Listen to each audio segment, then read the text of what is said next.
Remember when I told you no matter where I go. Guys, jangan lupa like, share, comment, and subscribe ya guys. Bismillahirrahmanirrahim. Assalamualaikum warahmatullahi wabarakatuh. Perkenalkan, nama saya Meti Rahmiani dengan nomor punggung mahasiswa 031904182. Program studi pendidikan guru sekolah dasar, Fakultas Keguruan dan Ilmu Pendidikan Universitas Muhammadiyah Buton. Baiklah, pada kesempatan kali ini saya akan mempresentasikan hasil resume 12 komponen inovasi pembelajaran yang telah diamanatkan oleh Bapak Junaidin SPD MPD selaku dosen pengampung mata kuliah inovasi pembelajaran. Oke, langsung saja. 12 komponen inovasi pembelajaran. Yang pertama, konsep perubahan sosial. Konsep perubahan sosial merupakan salah satu kajian sosiologi yang paling dinamis.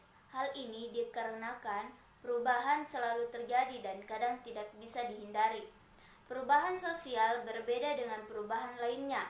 Yang menjadi pembeda perubahan sosial dengan perubahan lainnya adalah perubahan sosial menekankan perubahan yang terjadi pada aspek kultural dan budaya serta aspek struktural atau struktur masyarakat dan dampaknya terhadap kehidupan sosial. Konsep perubahan sosial terdapat dua bagian. Yang pertama, teori perubahan sosial dan bentuk perubahan sosial. Yang saya akan bahas pertama yaitu teori perubahan sosial. Dalam teori perubahan sosial terdapat 4 teori. Yang pertama, evolusi. Teori ini melihat perubahan sosial adalah perubahan yang terjadi pada pengorganisasian masyarakat, khususnya dalam hal pembagian kerja. Kedua, teori konflik. Menurut teori ini, konflik sosial merupakan sumber utama terjadinya perubahan sosial. Konflik sosial terjadi karena adanya pertentangan antara kelas sosial di mana kelompok yang lebih kuat cenderung mendominasi kelompok yang lebih lemah. Yang ketiga, teori siklus. Menurut teori ini, perubahan merupakan siklus yang terjadi berulang-ulang, tidak dapat direncanakan atau diarahkan ke titik tertentu. Keempat, teori linear. Menurut teori ini, perubahan bergerak menuju tahap atau titik tertentu. Pandangan ini juga menganggap bahwa perubahan bisa diarahkan atau direncanakan. Kemudian, yang kedua itu bentuk perubahan sosial. Pertama, berdasarkan waktu. Pada tahap ini, berdasarkan waktu terbagi menjadi dua, yaitu perubahan lambat dan perubahan cepat. Sedangkan berdasarkan intensitas, terdapat perubahan kecil dan perubahan besar. Kemudian konsep yang kedua, konsep dasar inovasi, discovery, investasi, dan inovasi. Pengertian discovery, invention, dan inovasi dapat diartikan dalam bahasa Indonesia atau penemuan. Maksudnya, ketiga kata tersebut mengandung arti yang ditemukannya sesuatu yang baru, baik sebenarnya barangnya itu sendiri sudah ada, kemudian baru diketahui, atau memang benar-benar baru dalam arti sebelumnya tidak ada.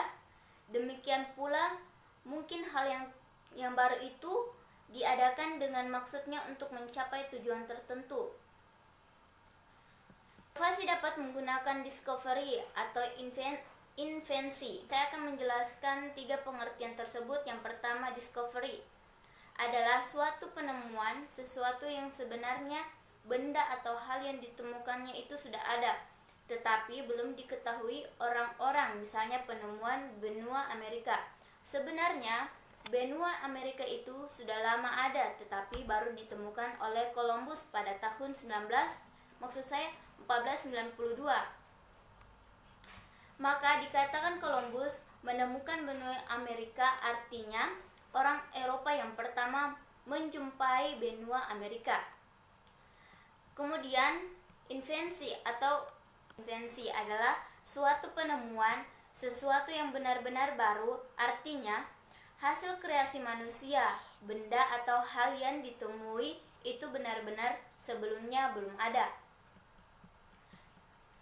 Kemudian, inovasi ialah suatu ide, barang, kejadian, metode yang dirasakan atau diamati sebagai suatu hal yang baru bagi seseorang atau sekelompok orang atau masyarakat.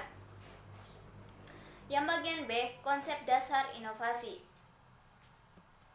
Definisi inovasi. Inovasi adalah memperkenalkan ide-ide baru, barang baru, pelayanan baru, dan cara-cara baru yang lebih bermanfaat. Amabil et al. 1996 mendefinisikan inovasi yang berhubungan dengan kreativitas adalah inovasi atau invention, berasal dari kata innovate. Berarti innovate yang mempunyai arti membuat perubahan atau memperkenalkan sesuatu yang baru. Profesor Dr. Anna Poggiadi 2001 memberikan penjelasan secara harfiah. To discover berarti membuka tutup. Artinya sebelum dibuka tutupnya, sesuatu yang ada di dalamnya belum diketahui orang. Inovasi diartikan penemuan dimaknai sebagai sesuatu yang baru bagi seseorang atau sekelompok orang, baik berupa discovery maupun invensi untuk mencapai tujuan atau memecahkan masalah tertentu. Dalam inovasi tercakup discovery dan invensi. 3. Konsep modern, modernisasi, dan karakteristik individu modern. Modernisasi adalah suatu proses perubahan dalam masyarakat, di mana masyarakat yang sedang merubah pola pikirnya atau memperbarui dirinya ke arah yang lebih maju untuk mendapatkan ciri-ciri atau karakteristik yang dimiliki oleh masyarakat modern. Jadi, seseorang atau suatu masyarakat luas dapat dikategorikan sebagai masyarakat modern apabila masyarakat atau orang tersebut memiliki karakteristik sebagai masyarakat modern yang secara umumnya menggunakan teknologi dan memiliki tata cara hidup yang lebih maju. Perubahan yang terjadi pada masyarakat ini merupakan gejala yang normal, yang mempengaruhinya menjalar dengan sangat cepat ke dalam masyarakat, antara lain berkat ada media sosial atau komunikasi modern dan kemajuan di bidang teknologi saat ini. Adapun dampak positif teknologi modernisasi adalah 1. Perubahan tata nilai dan sikap. Adanya modernisasi dalam zaman sekarang ini bisa dilihat dari cara berpikir masyarakat yang irasional menjadi rasional. Kemudian perkembangannya ilmu pengetahuan dan teknologi. Dengan berkembangnya ilmu pengetahuan dan teknologi, masyarakat menjadi lebih mudah dan berkreativitas dan mendorong untuk berpikir lebih maju. Adapun dampak negatif teknologi modernisasi adalah 1. Pola hidup konsumtif. 2. Sikap individualistik. 3. Gaya hidup kebarat-baratan. 4. Kesenjangan sosial. 5. Kriminalitas. Kemudian 4. Karakteristik inovasi.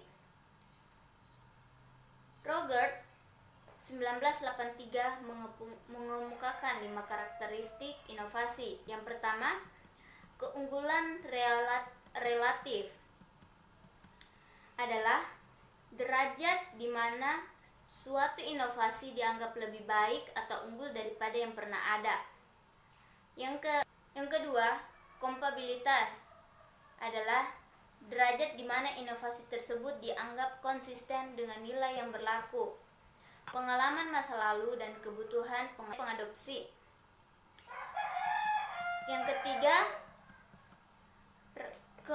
kerumitan adalah derajat di mana inovasi dianggap sebagai suatu yang sulit untuk dipahami dan digunakan. Beberapa inovasi tertentu yang ada dengan mudah dapat dimengerti dan digunakan oleh pengadopsi, dan ada pula yang sebaliknya semakin mudah dipahami dan dimengerti oleh pengadopsi. Yang keempat, kemampuan untuk diuji coba adalah derajat di mana suatu inovasi dapat diuji secara atau dapat diuji coba batas tertentu. Kemudian, kemampuan untuk diamati adalah derajat di mana hasil suatu inovasi dapat dilihat oleh orang lain. Kemudian, 5. Komponen dasar inovasi pengajaran. Inovasi pendidikan adalah suatu perubahan yang baru dan kualitatif berbeda dari hal-hal yang ada sebelumnya, serta sengaja diciptakan untuk meninggalkan kemampuan guna mencapai tujuan tertentu dalam pendidikan. Dari definisi tersebut dapat dijabarkan beberapa istilah yang menjadi kunci penelitian inovasi pendidikan. Yang pertama, baru. Kedua, kualitatif. Ketiga, hal. Keempat, kesenjangan. 6. Proses inovasi pendidikan. Proses inovasi pendidikan adalah serangkaian aktivitas yang dilakukan oleh individu atau organisasi, mulai dasar adanya inovasi sampai menerapkan atau mengimplementasi inovasi pendidikan. Faktor yang mempengaruhi proses inovasi pendidikan. Menurut Saud 2011, motivasi yang mendorong perlunya diadakan inovasi pendidikan. Yang pertama itu kemauan sekolah untuk mengadakan respon terhadap tantangan kebutuhan masyarakat. Kedua, adanya usaha untuk menggunakan sekolah atau lembaga pendidikan untuk memecahkan masalah yang dihadapi masyarakat. Proses keputusan inovasi ialah proses yang dilalui atau dialami oleh individu atau unit pengambilan keputusan yang lain. 7. Proses keputusan inovasi. Menurut Roger, proses keputusan inovasi terdiri dari 5 tahap, yaitu A. Tahap pengetahuan. Proses keputusan inovasi dimulai dengan tahap pengetahuan, yaitu tahap pada saat seseorang menyadari adanya suatu inovasi dan ingin tahu bagaimana fungsi inovasi tersebut. B. Tahap bujukan. Pada tahap persuasi dari proses keputusan inovasi, seseorang membentuk sikap menyayangi atau tidak menyenangi terhadap inovasi. Ketiga, bagian C, tahap keputusan. Tahap keputusan dari proses inovasi berlangsung jika seseorang melakukan kegiatan yang mengarah untuk menempatkan, menerima, atau menolak inovasi. D. Tahap implementasi. Tahap implementasi dari proses keputusan inovasi terjadi apabila seseorang menerapkan inovasi dalam tahap implementasi.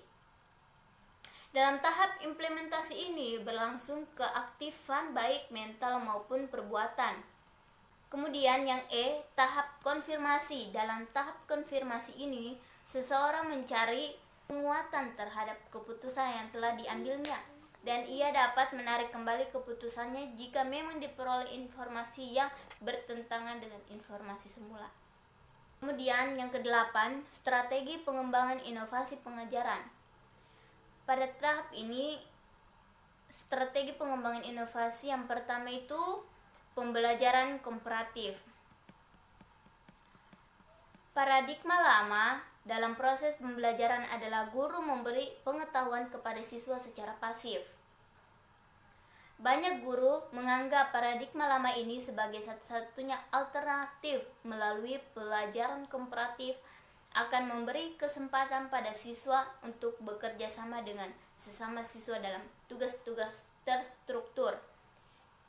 Kemudian, strategi pembelajaran komputer. Strategi pembelajaran berbasis komputer adalah pembelajaran ini bahan ajar disajikan melalui media komputer sehingga kegiatan proses belajar mengajar menjadi lebih menarik dan menantang bagi siswa. Kesembilan, indikator penerimaan inovasi. Yang pertama itu golongan pelopor, berani dan selalu siap untuk mencoba hal-hal baru. Kedua, penggunaan awal selalu memberi informasi mengenai inovasi. Ketiga, mayoritas awal tidak mau menjadi kelompok pertama yang mengadopsi inovasi. Keempat, mayoritas akhir lebih berhati-hati mengenai fungsi sebuah inovasi. Kelima, tradisional. Kelompok orang terakhir yang mengadopsi inovasi sehingga terkesan ketinggalan zaman. Yang 10, hakikat agen pembaru. Pada hakikatnya, agen pembahasan merupakan penghubung antara pengusaha pembaharu dengan klien. Dalam dunia pendidikan, agen pembaru yang dibutuhkan adalah agen perubahan yang memiliki pengetahuan terhadap aspek dasar perubahan sebagai sesuatu yang kritis bagi perencanaan, kepemimpinan, pengelolaan, dan evolusi perubahan. Yang ke-11, model inovasi pengajaran. Yang pertama itu model pembelajaran Problem Based Learning atau PBL. Problem Based Learning atau PBL adalah kurikulum yang proses pembelajaran dalam kurikulumnya direncanakan masalah-masalah yang menuntut peserta didik mendapat pengetahuan penting yang membuat mereka mahir dalam memecahkan masalah dan memiliki model pembelajaran sendiri serta memiliki kecakapan beradaptasi dalam tim proses pembelajaran yang menggunakan pendekatan yang sistematis untuk memecahkan masalah atau menghadapi tantangan yang nanti diperlakukan dalam kehidupan sehari-hari. Model yang kedua, model pembelajaran berbasis proyek atau project based learning konsep atau definisi pembelajaran berbasis proyek adalah metode pembelajaran yang digunakan atau menggunakan proyek atau kegiatan sebagai media. Peserta didik melakukan eksplorasi, penilaian, interpretasi, sintesis, dan informasi untuk menghasilkan berbagai bentuk hasil belajar. Yang ke-12, berbagai inovasi pengajaran. Yang pertama, inovasi pembelajaran kuantum. Pembelajaran kuantum sebagai salah satu model, strategi, dan pendekatan pembelajaran khususnya menyangkut keterampilan guru dan merancang, mengembangkan dan mengelola sistem pembelajaran sehingga guru mampu menciptakan suasana pembelajaran yang efektif, meringankan, dan memiliki keterampilan hidup. Ini menurut Kaifa tahun 1999. Yang kedua itu inovasi pembelajaran. Kompetensi dapat diartikan sebagai kemampuan dasar yang dapat dilakukan oleh para siswa pada tahap pengetahuan, keterampilan, dan bersikap. Yang ketiga, inovasi pembelajaran konstektual. Pembelajaran konstektual atau contextual teaching and learning adalah suatu pendekatan pembelajaran yang menekankan pada proses keterlibatan siswa secara penuh untuk dapat menemukan materi yang dipelajari dan menghubungkannya dengan situasi kehidupan nyata sehingga mendorong siswa dapat menerapkannya dalam kehidupan mereka. Ini menurut Sanjaya 2005. Baiklah, sekian pembahasan yang dapat saya bawakan mengenai 12 komponen dalam inovasi pembelajaran. Apabila ada salah kata, mohon dimaafkan. Sekian, wabillahi taufiq wal hidayah. Wassalamualaikum warahmatullahi wabarakatuh.